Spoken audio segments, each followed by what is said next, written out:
Hi everybody, I'm Yanni from Mbrella, and in this video I will tell you a bit more about the expenses and I will show you how to add your expenses. Navigate here to expenses in the menu and then you get the overview of all the expenses you've added. Here you can see a category per expense, the expense date, and then the status of the expense.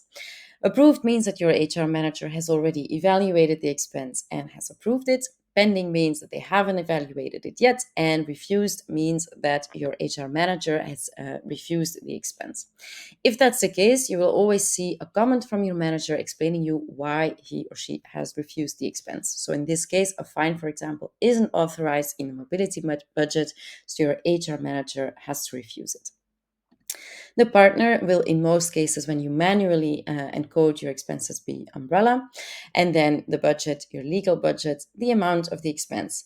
And here under actions, you have two possibilities to either edit or to delete your expense. Only delete it if you've made a mistake, for example, and it hasn't been evaluated by your HR manager yet. Edit it to change, for example, the amount or change or add the proof of payment if you haven't yet, etc. Then let's see how you can add an expense. Here, click on Add Expense at the top right.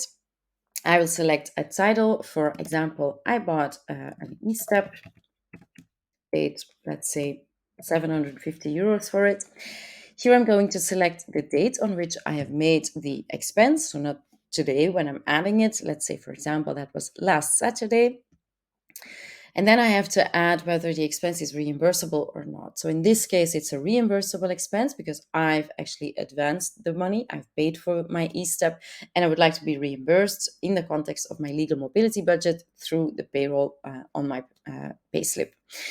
Non-reimbursable expenses would, for example, be if you have a lease car in Pillar 1, still in the mobility budget. That's, of course, a cost that is paid by your employer. That's arranged in the contract with the leasing company and your employer. You're not paying for that, but it still needs to be deducted from your mobility budget. So in that case, it would be non-reimbursable. So here I paid for it. It's reimbursable. That's the main thing. Always select a category of the expense. So in this case, that would be a kick scooter. And here you can see all the categories that are part of the legal mobility budget, also the housing expenses, for example. The budget is pre-selected because I'm entitled only to the legal budget.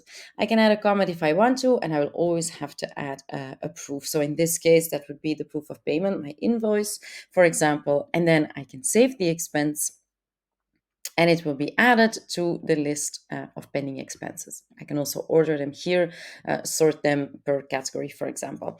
So these are expenses that by the end of the month, my HR manager will evaluate and approve or refuse. But in this case, looks pretty good. So most likely approve, and then they will be sent to the payroll and be reimbursed at the end of the month.